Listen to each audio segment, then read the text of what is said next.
ಸಹೋದರಿಯರೇ, ಕರ್ತನ ದಿವ್ಯನಾಮದಲ್ಲಿ ನಿಮ್ಮೆಲ್ಲರಿಗೂ ಹೊಸ ವರ್ಷದ ಶುಭಾಶಯಗಳು. ಇನ್ನೊಂದು ವರ್ಷಕ್ಕೆ ಕಾಲಿಡುತ್ತಿದ್ದಂತೆ ನಮ್ಮ ಮನಸ್ಸಿನಲ್ಲಿ ಹಲವಾರು ಆಲೋಚನೆಗಳು ಮೂಡುತ್ತವೆ. ನಾವು ನಿರೀಕ್ಷೆ ಮತ್ತು ಭರವಸೆಯೊಂದಿಗೆ ಮುಂದೆ ನೋಡುತ್ತೇವೆ. ಅನಿಶ್ಚಿತತೆಯ ಜಗತ್ತಿನಲ್ಲಿ ಇದು ಸಹಜ. ಆದರೆ ಒಂದು ವಿಷಯವಿದೆ, ಅದು ತುಂಬಾ ಖಚಿತವಾಗಿದೆ. ಅದು ದೇವರ ಒಳ್ಳೆಯತನ.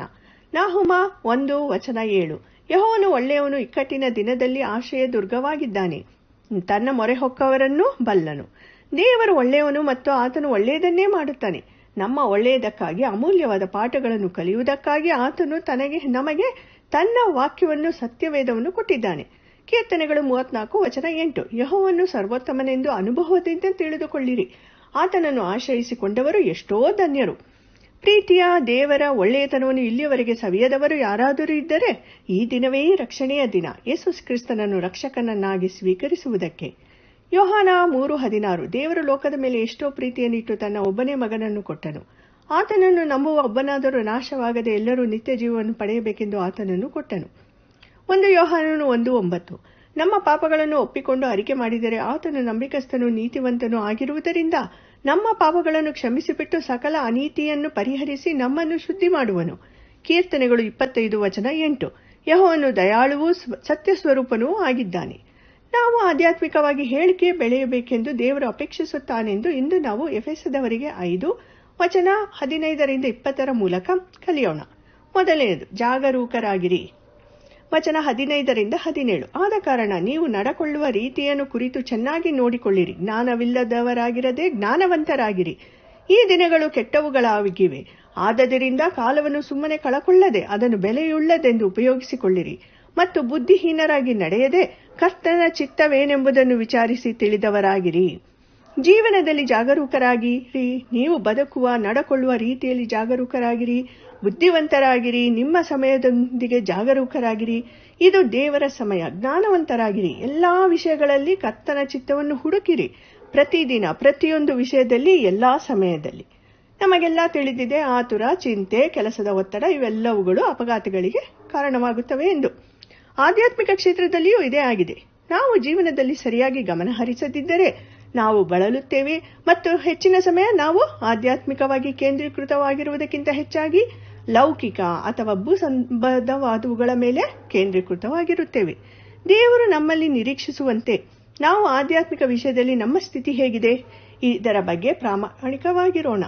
ಕೊಲೋಸೆಯವರಿಗೆ 3:1-4 ನಾವು ಏನು ಮಾಡಬೇಕು ಮತ್ತು ನಾವು ಎಲ್ಲಿ ಗಮನ ಹರಿಸಬೇಕು ಎಂದು ಹೇಳುತ್ತದೆ.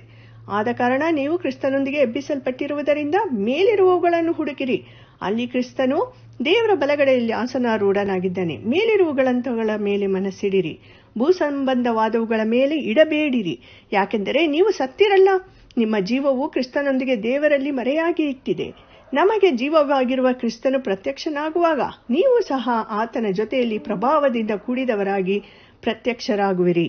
ನೀವು ಹೇಗೆ ನಡೆಯುತ್ತೀರಿ ಎಂಬುದನ್ನು ಎಚ್ಚರಿಕೆಯಿಂದ ನೋಡಿ. ಅದು ಸರ್ವೋಚ್ಚ ವಿಷಯ. ನಿಮ್ಮ ಜೀವನದ ಪ್ರತಿ ಕ್ಷಣದಲ್ಲಿ ನೀವು ಈ ತತ್ವವನ್ನು ಹೇಗೆ ಅನ್ವಯಿಸುತ್ತಿದ್ದೀರಿ, ಅದು ಮುಖ್ಯವಾದದ್ದು. ನಂತರ ಪೌಲನು ನಮಗೆ ಸರಿಯಾಗಿ, ನಿಖರವಾಗಿ ನಡೆಯುವುದನ್ನು ರೂಪಿಸುವ ಗುಣಲಕ್ಷಣಗಳನ್ನು ನೀಡುತ್ತಾನೆ. ಇದು ಕ್ರಿಸ್ತಿಯ ಜೀವನವನ್ನು ವಿವರಿಸುತ್ತದೆ. ಕರ್ತನ ಚಿತ್ತವೇನೆಂಬುದನ್ನು ವಿಚಾರಿಸಿ ತಿಳಿದವರಾಗಿರಿ. ನಿಮ್ಮ ಸುತ್ತಲೂ ಬೇರೆಯವರು ಹೇಗೆ ಇದ್ದರೂ ದೇವರ ಚಿತ್ತಕ್ಕೆ ಅನುಸಾರವಾಗಿ ನೀವು ಏನಾಗಬೇಕು ಎಂದು ಬಯಸುತ್ತೀರೋ ಹಾಗೆ ನೀವು ಆಗಬಹುದು ಎಂದು ದೇವರ ವಾಕ್ಯ ಹೇಳುತ್ತದೆ. ವಾಸ್ತವವಾಗಿ ಬೇರೆಯವರು ಏನಾಗಿದ್ದರೂ ಸರಿ, ಆದರೆ ನಾವು ಏನಾಗಿರಬೇಕು ಎಂಬುದು ನಮ್ಮ ಜವಾಬ್ದಾರಿಯಾಗಿದೆ. ನಾವು ದೇವರ ಚಿತ್ತಕ್ಕೆ ಅನುಸಾರವಾಗಿ ಇರಬೇಕಾದಂತೆ ಇರಲು ಇತರರನ್ನು ನಾವು ದೂಷಿಸಲು ಸಾಧ್ಯವಿಲ್ಲ. ಪ್ರೀತಿಯ ಸಹೋದರಿಯರೇ, ದೇವರು ನಮಗೆ ಜೀವನದಲ್ಲಿ ಹಲವಾರು ಬಾರಿ ಆತನ ವಾಕ್ಯದ ಮೂಲಕ ಹೇಳಿರಬಹುದು. ಆದರೆ ನಾವು ಆತನ ಮಾತನ್ನು ಕೇಳುತ್ತಿದ್ದೇವೆ? ನಮ್ಮನ್ನು ನಾವೇ ಪರೀಕ್ಷಿಸಿಕೊಳ್ಳೋಣ. ನಾವು ಜೀವಿಸುವ ರೀತಿಯಲ್ಲಿ ಜಾಗರೂಕರಾಗಿರೋಣ. ನಮ್ಮ ಸಮಯವನ್ನು ಕರ್ತನಿಗಾಗಿ ಉಪಯೋಗಿಸೋಣ. ಜೀವನದಲ್ಲಿ ಕರ್ತನ ಚಿತ್ತವೇನೆಂಬುದನ್ನು ವಿಚಾರಿಸಿ ತಿಳಿದವರಾಗಿದ್ದು ಏನೇ ಮಾಡಿದರೂ ಕರ್ತನ ಸೇವೆ ಮಾಡೋಣ. ರೋಮಾಪುರದವರಿಗೆ 12:2. ಇಹಲೋಕದ ನಡವಳಿಕೆಯನ್ನು ಅನುಸರಿಸದೆ ನೂತನ ಮನಸ್ಸನ್ನು ಹೊಂದಿಕೊಂಡು ಪರಲೋಕ ಭಾವದವರಾಗಿರಿ. ಹೀಗಾದರೆ ದೇವರ ಚಿತ್ತಕ್ಕನುಸಾರವಾದದ್ದು, ಅಂದರೆ ಉತ್ತಮವಾದದ್ದು, ಮೆಚ್ಚುಗೆಯಾದದ್ದು, ದೋಷವಿಲ್ಲದ್ದು ಯಾವುದೆಂದು ವಿವೇಚಿಸಿ ತಿಳಿದುಕೊಳ್ಳುವಿರಿ.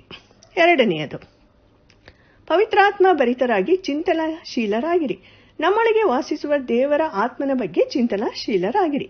ಎಫೆಸದವರಿಗೆ 5:19. ಆದರೆ ಪವಿತ್ರಾತ್ಮ ಭರಿತರಾಗಿದ್ದು ಕೀರ್ತನೆಗಳಿಂದಲೂ ಆತ್ಮ ಸಂಬಂಧವಾದ ಪದಗಳಿಂದಲೂ ಒಬ್ಬರಿಗೊಬ್ಬರು ಮಾತಾಡಿಕೊಳ್ಳುತ್ತಾ ನಿಮ್ಮ ಹೃದಯಗಳಲ್ಲಿ ಕರ್ತನಿಗೆ ಗಾನ ಮಾಡುತ್ತಾ ಕೀರ್ತನೆ ಹಾಡುತ್ತಾ ನಾವೆಲ್ಲರೂ ಮಾಡುವ ಒಳ್ಳೆಯ ಕೆಲಸಗಳಿಗಾಗಿ ಮೆಚ್ಚುಗೆಯನ್ನು ಪಡೆಯಲು ಇಷ್ಟಪಡುತ್ತೇವೆ. ಆದಾಗ್ಯೂ ನಾವು ಜಾಗರೂಕರಾಗಿರದಿದ್ದರೆ ನಾವು ಸ್ವಯಂ ಕೇಂದ್ರೀಕೃತರಾಗಬಹುದು ಮತ್ತು ಇತರರನ್ನು ಮರೆತು ಬಿಡಬಹುದು. ಅನೇಕ ಜನರು ತಾವು ಏನು ಪಡೆಯಬಹುದು ಎಂಬುದರ ಬಗ್ಗೆ ಮಾತ್ರ ಆಸಕ್ತಿ ಹೊಂದಿರುತ್ತಾರೆ. ಅವರು ಕರ್ತನಿಗೆ ಎಷ್ಟು ಋಣಿಯಾಗಿದ್ದಾರೆ ಅಥವಾ ಇತರರಿಗೆ ಏನು ನೀಡಬಹುದು ಎಂಬುದರ ಬಗ್ಗೆ ಚಿಂತಿಸುವುದೇ ಇಲ್ಲ.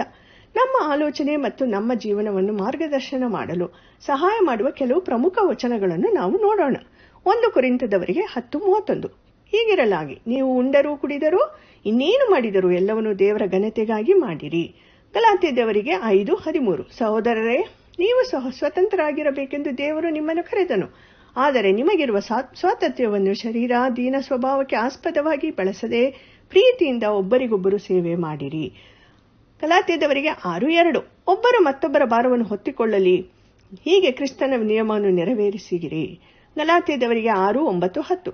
ಒಳ್ಳೆಯದನ್ನು ಮಾಡುವುದರಲ್ಲಿ ಬೇಸರಗೊಳ್ಳದೇ ಇರೋಣ, ಯಾಕೆಂದರೆ ಮನಗುಂದದಿದ್ದರೆ ತಕ್ಕ ಸಮಯದಲ್ಲಿ ಬೆಳೆಯನ್ನು ಕೊಯ್ಯುವೆವು. ಆದುದರಿಂದ ಸಮಯವಿರುವಲ್ಲಾಗಿ ಎಲ್ಲರಿಗೆ ಒಳ್ಳೆಯದನ್ನು ಮಾಡೋಣ, ಮುಖ್ಯವಾಗಿ ಒಂದೇ ಮನೆಯವರಂತಿರುವ ಕ್ರಿಸ್ತ ನಂಬಿಕೆಯುಳ್ಳವರಿಗೆ ಮಾಡೋಣ. ಮತ್ತಾಯ 22:36-40. ಗುರುವೇ, ಧರ್ಮಶಾಸ್ತ್ರದಲ್ಲಿ ಯಾವ ಆಜ್ಞೆ ಮುಖ್ಯವಾದುದು ಎಂದು ಆತನನ್ನು ಕೇಳಿದಕ್ಕೆ ಆತನು, ನಿನ್ನ ದೇವರಾಗಿರುವ ಕರ್ತನನ್ನು ನಿನ್ನ ಪೂರ್ಣ ಹೃದಯದಿಂದಲೂ ನಿನ್ನ ಪೂರ್ಣ ಪ್ರಾಣದಿಂದಲೂ ನಿನ್ನ ಪೂರ್ಣ ಬುದ್ಧಿಯಿಂದಲೂ ಪ್ರೀತಿಸಬೇಕು ಎಂಬ ಆಜ್ಞೆಯೇ ಮುಖ್ಯವಾದದ್ದು ಮತ್ತು ಮೊದಲನೆಯದು. ಇದಕ್ಕೆ ಸಮಾನವಾದ 2ನೇ ಆಜ್ಞೆ ಒಂದು ಉಂಟು. ಅದು ಯಾವುದೆಂದರೆ, ನಿನ್ನ ನೆರೆಯವನನ್ನು ನಿನ್ನಂತೆಯೇ ಪ್ರೀತಿಸಬೇಕು ಎಂಬುದೇ. ಈ 2 ಆಜ್ಞೆಗಳು ಎಲ್ಲಾ ಧರ್ಮಶಾಸ್ತ್ರಕ್ಕೂ ಪ್ರವಾದನ ಗ್ರಂಥಕ್ಕೂ ಆಧಾರವಾಗಿದೆ ಎಂದು ಯೇಸು ಕರ್ತನು ಹೇಳಿದನು. ಈ 2 ಆಜ್ಞೆಗಳು ಅತ್ಯಂತ ಶ್ರೇಷ್ಠವಾಗಿದೆ. ನಾವು ಮೊದಲು ದೇವರನ್ನು ಪ್ರೀತಿಸಿ ನಂತರ ನಮ್ಮ ನೆರೆಯವರನ್ನು ಪ್ರೀತಿಸುವುದು. ಲೌಕಿಕ ಅಥವಾ ಶಾರೀರಿಕ ವಿಷಯಗಳಿಗಿಂತ ಹೆಚ್ಚಾಗಿ ಆತ್ಮಿಕ ವಿಷಯಗಳಲ್ಲಿ ಮನಸ್ಸಿಡುವವರಾಗಿರೋಣ. ನಾವು ದೇವರ ವಾಕ್ಯ, ಪ್ರಾರ್ಥನೆ, ಸ್ತೋತ್ರ ಮತ್ತು ಸೇವೆಯ ಮೇಲೆ ನಮ್ಮನ್ನು ತೊಡಗಿಸಿಕೊಳ್ಳೋಣ. ಒಬ್ಬನು ಆತ್ಮದಿಂದ ತುಂಬಿದ್ದಾನೆ ಎಂಬುದಕ್ಕೆ ಯಾವ ಪುರಾವೆಗಳಿವೆ? ಪೌಲನು ಹೀಗೆ ವಿವರಿಸುತ್ತಾನೆ. ಒಂದು ಸೂಚನೆ ಎಂದರೆ ಹೃದಯಗಳಲ್ಲಿ ಕರ್ತನಿಗೆ ಗಾನ ಮಾಡುತ್ತಾ ಕೀರ್ತನೆ ಹಾಡುವುದು. ಎಫೆಸದವರಿಗೆ 5:19. ಇನ್ನೊಂದು ಸೂಚನೆ ಎಂದರೆ ದೇವರಿಗೆ ಸ್ತೋತ್ರ ಮಾಡುತ್ತಾ ಧನ್ಯವಾದ ಹೇಳುವುದು. ವಚನ 20. 3ನೇದು ಕೃತಜ್ಞರಾಗಿರಬೇಕು. ಎಫೆಸದವರಿಗೆ 5:20. ಯಾವಾಗಲೂ ಎಲ್ಲಾ ಕಾರ್ಯಗಳಿಗೋಸ್ಕರ ನಮ್ಮ ಕರ್ತನಾದ ಯೇಸು ಕ್ರಿಸ್ತನ ಹೆಸರಿನಲ್ಲಿ ತಂದೆಯಾದ ದೇವರಿಗೆ ಸ್ತೋತ್ರ ಮಾಡುತ್ತಾ ಕೃತಜ್ಞತೆಯ ಜೀವನವನ್ನು ನಡೆಸುವುದು ನಮ್ಮನ್ನು ತೃಪ್ತಿ ಮತ್ತು ಸಂತೋಷವಾಗಿರಿಸುತ್ತದೆ. ನಮ್ಮ ಆಶೀರ್ವಾದದ ಬಗ್ಗೆ ಅರಿವಿಲ್ಲದ ಜನರು ಕೃತಜ್ಞರಲ್ಲ, ಬದಲಾಗಿ ಅವರು ಯಾವಾಗಲೂ ಹೆಚ್ಚಿನದನ್ನು ಹುಡುಕುತ್ತಿರುತ್ತಾರೆ. ಕೆಲವೊಮ್ಮೆ ನಾವು ಯಾರಿಗಾದರೂ ಅವರು ಸಹಾಯ ಮಾಡಿದ್ದಕ್ಕಾಗಿ ಧನ್ಯವಾದಗಳು ಎಂದು ಹೇಳಲು ಮರೆತು ಬಿಡುತ್ತೇವೆ ಮತ್ತು ನಂತರ ನಾವು ನೆನಪಿಸಿಕೊಳ್ಳುತ್ತೇವೆ, ಅವರಿಗೆ ಧನ್ಯವಾದ ಹೇಳುತ್ತೇವೆ. ದೇವರಿಗೆ ನಾವು ಧನ್ಯವಾದ ಮತ್ತು ಕೃತಜ್ಞತೆಯನ್ನು ವ್ಯಕ್ತಪಡಿಸಲು ವಿಫಲವಾದಾಗ ಯೋಚಿಸಿರಿ, ಆತನಿಗೆ ನಾವು ಋಣಿಯಾಗಿದ್ದೇವೆ. ನಮ್ಮ ಧನ್ಯವಾದ ಮತ್ತು ಸ್ತೋತ್ರಕ್ಕೆ ಆತನು ಯೋಗ್ಯನು. ಕೀರ್ತನೆಗಳು 103 ವಚನ 1-3. ನನ್ನ ಮನವೇ ಯೆಹೋವನನ್ನು ಕೊಂಡಾಡು, ನನ್ನ ಸರ್ವೇಂದ್ರಿಯಗಳೇ ಆತನ ಪವಿತ್ರ ನಾಮವನ್ನು ಕೀರ್ತಿಸಿರಿ. ನನ್ನ ಮನವೇ ಯೆಹೋವನನ್ನು ಕೊಂಡಾಡು, ಆತನ ಉಪಕಾರಗಳಲ್ಲಿ ಒಂದನ್ನೂ ಮರೆಯಬೇಡ. ಆತನು ನಿನ್ನ ಎಲ್ಲ ಅಪರಾಧಗಳನ್ನು ಕ್ಷಮಿಸುವವನು, ಸಮಸ್ತ ರೋಗಗಳನ್ನು ವಾಸಿ ಮಾಡುವವನು. ಡಾಕ್ಟರ್ ಡೇಲ್ ರಾಬಿನ್ಸ್ ಬರೆಯುತ್ತಾರೆ, ಜನರು ಬಹಳಷ್ಟು ಸಮಸ್ಯೆಗಳನ್ನು ಹೊಂದಿದ್ದರಿಂದ ದೂರುತ್ತಿದ್ದಾರೆ ಎಂದು ನಾನು ಭಾವಿಸಿದ್ದೆ. ಆದರೆ ಅವರು ದೂರುವುದರಿಂದ ಅವರಿಗೆ ಸಮಸ್ಯೆಗಳಿವೆ ಎಂದು ನಾನು ಅರಿತುಕೊಂಡೆ. ದೂರು ಏನನ್ನೂ ಬದಲಾಯಿಸುವುದಿಲ್ಲ ಅಥವಾ ಪರಿಸ್ಥಿತಿಯನ್ನು ಉತ್ತಮಗೊಳಿಸುವುದಿಲ್ಲ. ಇದು ಹತಾಶೆಯನ್ನು ವರ್ಧಿಸುತ್ತದೆ, ಅತೃಪ್ತಿ, ಅಪಶ್ರುತಿಯನ್ನು ಹರಡುತ್ತದೆ ಮತ್ತು ನಮ್ಮ ಜೀವನದಲ್ಲಿ ವಿನಾಶವನ್ನು ಉಂಟು ಮಾಡಬಹುದು. ದೂರು ನೀಡುವುದರಿಂದ ನಮಗೆ ದುಃಖವಾಗುತ್ತವೆ. ಕೀರ್ತನೆಗಳು 77 ವಚನ 3. ನಾನು ವ್ಯಥಪಡುತ್ತಾ ದೇವರನ್ನು ಸ್ಮರಿಸುವೆನೋ, ಮನಗುಂದಿದವನಾಗಿಯೇ ಹಂಬಲಿಸುವೆನೋ. ಫಿಲಿಪ್ಪಿಯವರಿಗೆ 2:14-16. ಗುಣಗುಟ್ಟದೆಯೂ ವಿವಾದವಿಲ್ಲದೆಯೂ ಎಲ್ಲವನ್ನೂ ಮಾಡಿರಿ. ಹೀಗೆ ನೀವು ನಿರ್ದೋಷಿಗಳು, ಯಥಾರ್ಥ ಮನಸ್ಸುಳ್ಳವರು ಆಗಿದ್ದು ವಕ್ರಬುದ್ಧಿಯುಳ್ಳ ಮೂರ್ಖ ಜಾತಿಯ ಮಧ್ಯದಲ್ಲಿ ದೇವರ ನಿಷ್ಕಳಂಕರಾದ ಮಕ್ಕಳಾಗಿರುವಿರಿ. ಇವರೊಳಗೆ ನೀವು ಸರ್ವರಿಗೂ ಜೀವದಾಯಕ ವಾಕ್ಯವನ್ನು ತೋರಿಸಿಕೊಡುವವರಾಗಿದ್ದು ಲೋಕದೊಳಗೆ ಹೊಳೆಯುವ ಜ್ಯೋತಿರ್ಮಂಡಲಗಳಂತೆ ಕಾಣಿಸುವವರಾಗಿದ್ದೀರಲ್ಲ. ಕೃತಜ್ಞತೆಯ ವ್ಯಕ್ತಿಯು ಈ ಕತ್ತಲೆಯ ಜಗತ್ತಿನಲ್ಲಿ ಉತ್ತಮ ಸಾಕ್ಷಿಯಾಗಿದ್ದಾನೆ. ನಾವು ಕೃತಜ್ಞರಾಗಿರುವಾಗ ಅದನ್ನು ವ್ಯಕ್ತಪಡಿಸಿದಾಗ ಮಾತ್ರ ನಮ್ಮ ಬೆಳಕು ಹೊಳೆಯುತ್ತದೆ. ದೂರು ನೀಡುವುದಕ್ಕಿಂತ ಬದಲಾಗಿ ದೇವರನ್ನು ಕೊಂಡಾಡು, ಧನ್ಯವಾದ ಕರ್ತನೆ, ದೇವರನ್ನು ಸ್ತುತಿಸಿ ಎಂದು ಹೇಳುವುದು ಒಳ್ಳೆಯದಲ್ಲವೇ? 1 ಥೆಸಲೋನಿಕದವರಿಗೆ 5:18. ಎಲ್ಲದರಲ್ಲಿಯೂ ಕೃತಜ್ಞತಾ ಸ್ತುತಿ ಮಾಡಿರಿ. ಇದೇ ನಿಮ್ಮ ವಿಷಯವಾಗಿ ಕ್ರಿಸ್ತ ಯೇಸುವಿನಲ್ಲಿ ತೋರಿ ಬಂದ ದೇವರ ಚಿತ್ತ. ಕೃತಜ್ಞತೆಯುಳ್ಳ ವ್ಯಕ್ತಿಯು ಉತ್ತಮ ಆಧ್ಯಾತ್ಮಿಕ ಜೀವನವನ್ನು ನಡೆಸುತ್ತಾನೆ ಮತ್ತು ದೇವರಿಂದ ಆಶೀರ್ವದಿಸಲ್ಪಡುತ್ತಾನೆ. ಈ ಹೊಸ ವರ್ಷದಲ್ಲಿ ನೀವು ಉತ್ತಮ ಆಧ್ಯಾತ್ಮಿಕ ಜೀವನವನ್ನು ಬಯಸುತ್ತೀರಾ? ದೇವರನ್ನು ಸ್ತುತಿಸಲು ತ್ವರೆಯಾಗಿರಿ ಮತ್ತು ನೀವು ಪಡೆಯುವ ಪ್ರತಿಯೊಂದು ಸಣ್ಣ ಚಿಕ್ಕ ಆಶೀರ್ವಾದಕ್ಕೂ ಆತನಿಗೆ ಧನ್ಯವಾದಗಳನ್ನು ಅರ್ಪಿಸಿರಿ.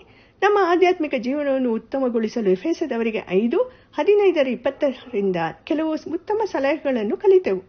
ದೇವರು ಖಂಡಿತವಾಗಿಯೂ ನಾವು ಆಧ್ಯಾತ್ಮಿಕ ನಿರ್ಣಯಗಳನ್ನು ಪರಿಪಾಲಿಸುವುದನ್ನು ನೋಡಲು ಬಯಸುತ್ತಾನೆ. ಕರ್ತನೊಂದಿಗೆ ನಡೆಯುವುದು, ದೇವರ ಚಿತ್ತಕ್ಕನುಸಾರವಾಗಿ ಕಾರ್ಯ ಮಾಡುವುದು, ಕೃತಜ್ಞರಾಗಿರುವುದು ದೇವರ ಆಶೀರ್ವಾದ ಪಡೆಯುವ ಮಾರ್ಗವಾಗಿದೆ. ಜಾಗರೂಕರಾಗಿರಿ, ಪವಿತ್ರಾತ್ಮ ಭರಿತರಾಗಿ ಚಿಂತನಶೀಲರಾಗಿರಿ, ಕೃತಜ್ಞರಾಗಿರಿ. ನಮ್ಮ ಪ್ರಾರ್ಥನೆಯು ಕೀರ್ತನೆಗಳು 143:10. ಯೆಹೋವನೇ, ನಿನ್ನ ಚಿತ್ತದಂತೆ ನಡಕೊಳ್ಳುವುದನ್ನು ನನಗೆ ಕಲಿಸು. ಶುಭಕಾರಿಯಾಗಿರುವ ನಿನ್ನ ಆತ್ಮನು ನನ್ನನ್ನು ಮಟ್ಟ ನೆಲದಲ್ಲಿ ನಡೆಸಲಿ.